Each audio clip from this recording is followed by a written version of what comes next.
Hello everyone, welcome back. Study ম্যাথামেটিক্সের প্রত্যেকে স্বাগত জানিয়ে পঞ্চম শ্রেণী থেকে পাঠ 18 পৃষ্ঠা নং 200 ভিডিও পাঠ নং 16 করব। আজকে আমরা 2 দাগের অঙ্কটি করব। মীরা 10টি লজেন্স কিনতে 5 টাকা দিয়েছিল। মীরা 4টি লজেন্স কিনলে কত পয়সা দিত? প্রথমে যেটা জানতে হবে যে টাকা থেকে পয়সায় আসতে গেলে কী করতে হয় আর পয়সা থেকে টাকায় আসতে গেলে কী করতে হয়। তাহলে 1 টাকা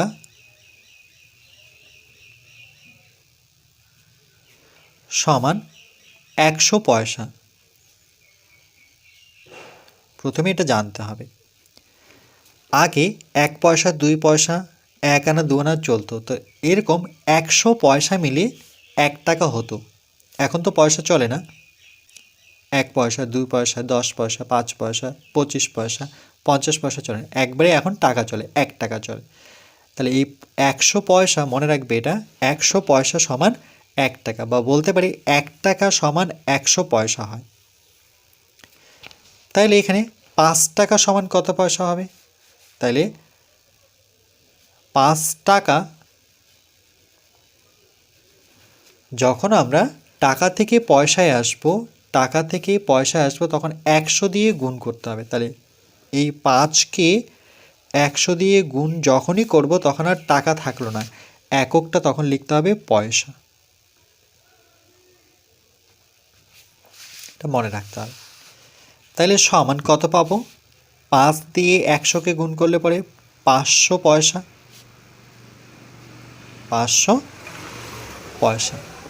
তাহলে 5 টাকা সমান কত পেলাম? 500 পয়সা পেলাম। 5 টাকা সমান 500 পয়সা। এবার আমরা লিখব গণিতের ভাষায় সমস্যাটি হলো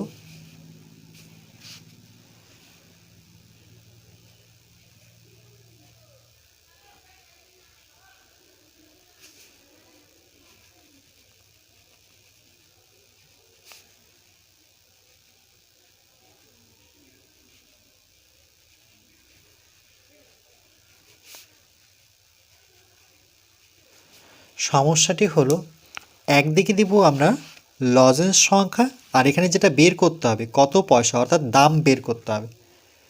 অজানা রাশি সবসময় ডান দিকে রাখতে হয়। তাহলে এখানে লিখব লজেন্সের সংখ্যা বা লজেন্স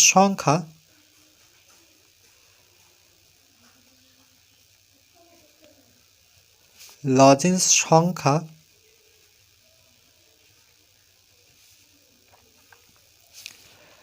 আর একদিকে লিখব আমরা দাম। তাইলে এখানে লজেন্স সংখ্যা কটি? 10টি।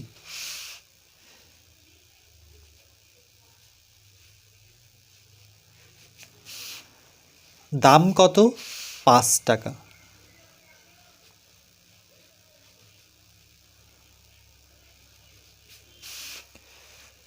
এরকম 4টি লজেন্স কত পয়সা? 4টি লজেন্সের কত দাম পড়বে সেটা বের করতে হবে। অজানা রাশিকে ডান দিকে রাখতে হবে, মানে এরকমভাবে রাখতে হবে, মানে প্রশ্নবোধক চিহ্নটা ডান দিকে হবে এই রাশিতে। কখনো আমরা প্রশ্নবোধক চিহ্ন এই দিকটায় করব না, নিয়ম অনুযায়ী আমরা ডান দিকে রাখব। এখানে দেখো 10টি লজেন্স যদি আমি দোকানে গিয়ে চাই, তাহলে সে নিচ্ছে 5 টাকা। আমি বললাম আমাকে 10টি লজেন্স দিন, 5 টাকা নিল।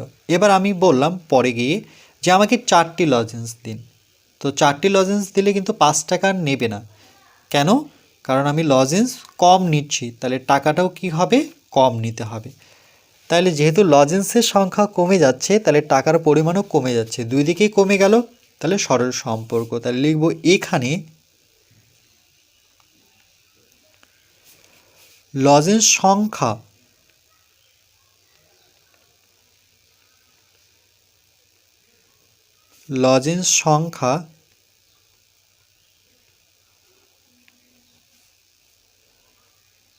ও দাম। লজেন্স সংখ্যা ও দাম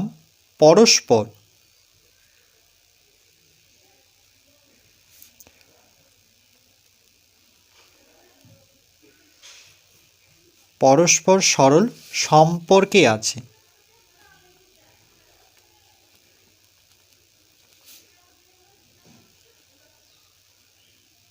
সম্পর্কে আছে।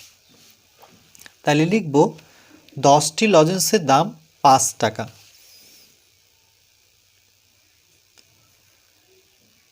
দশটি লজেন্সের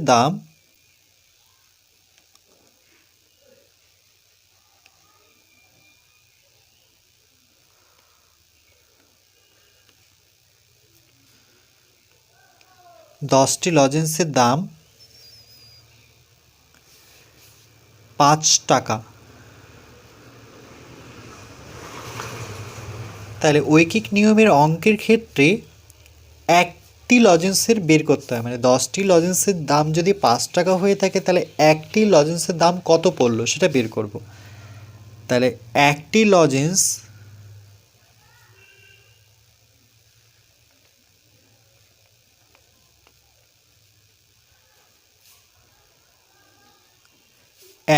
লজেন্সের দাম,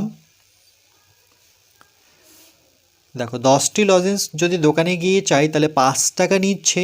এবার আমি বললাম যে আমাকে একটি লজেন্স দিন, তখন কিন্তু আর 5 টাকা নেবে না, যেহেতু লজেন্স কমে গেল তাহলে টাকাটা কমে যাচ্ছে। কমে যাওয়া মানে এখানে ভাগ করতে হবে। তাহলে এই আমরা ভাগ করব কি করে, এটা আগে লিখতে হয়, তারপরে ভাগ চিহ্ন দিয়ে এই 10কে পরে লিখব। মনে রাখবে, যেই সংখ্যার নিচে 1 থাকবে সেই সংখ্যাটা ভাগের পরে বসে। একক লিখব টাকা। লেখার আগে দেখো এখানে যেটা আমরা জানলাম যে কম হলে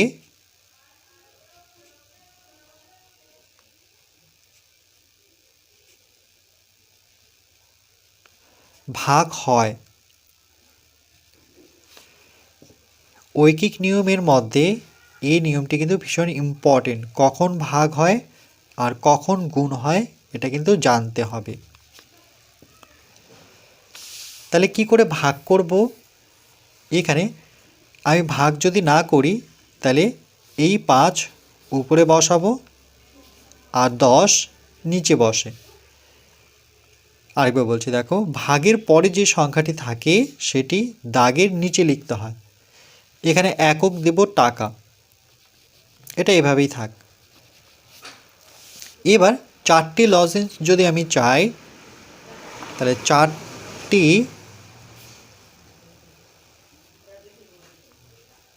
লজেন্সের দাম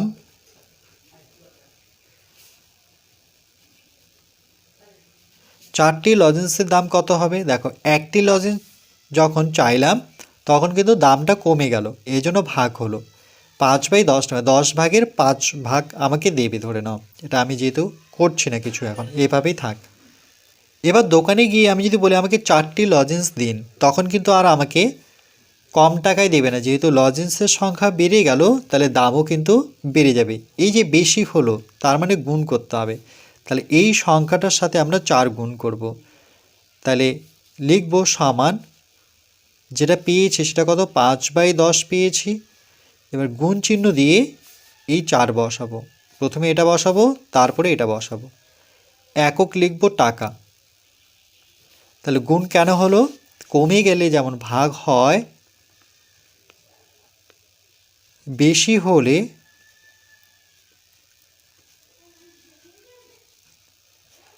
গুণ হয়।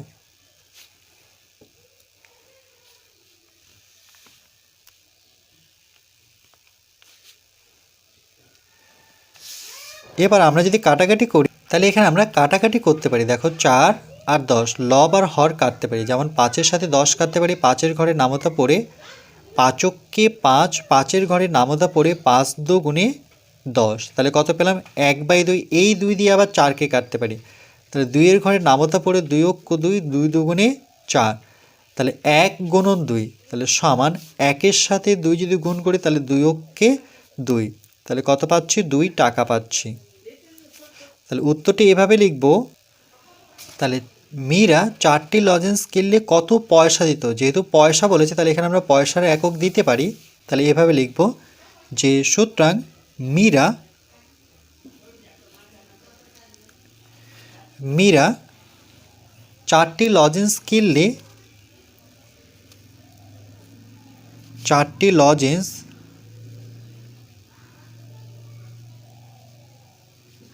কিনলে মীরা 4টি লজেন্স কিনলে কত পয়সা, যেহেতু বলেছে তাহলে টাকা থেকে পয়সায় আসতে গেলে দেখো, টাকা থেকে পয়সায় আসতে গেলে কী করতে হয়, 100 দিয়ে গুণ করতে হয়। তাহলে এখানে আমরা 2 টাকা সমান আমরা এটাও লিখতে পারি, 2কে যখন 100 দিয়ে গুণ করব তখন তার একক কিন্তু আর টাকা থাকলো না, সেটা কি হয়ে গেল, পয়সা। তাহলে এখানে আমরা লিখব 2 দিয়ে 100কে গুণ করলে পরে 200 একক হয়ে যাবে তখন পয়সা। তাহলে 1 হয় আমরা 2 টাকা। তাহলে এখানে লিখে দিচ্ছি মীরা 4টি লজেন্স কিনলে 2 টাকা, টাকাটাও রাখি সঙ্গে পয়সাটাও রাখি, তোমরা যে কোনো একভাবে উত্তরটি লিখতে পারো। 2 টাকা অথবা অথবা দিয়ে দিলাম 200 পয়সা। যদি আমি একক দিই তাহলে কিন্তু তখন আর টাকা লিখতে পারবো না, তখন পয়সায় যেহেতু নিয়ে আসছি। তাহলে উত্তরটি এরকম হলো, মীরা 4টি লজেন্স কিনলে 200 পয়সা দিত বা 2 টাকা দিত।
এরপর পরবর্তী পাঠ নাম্বার 17তে আমরা 3 দাগের অঙ্কটি করব।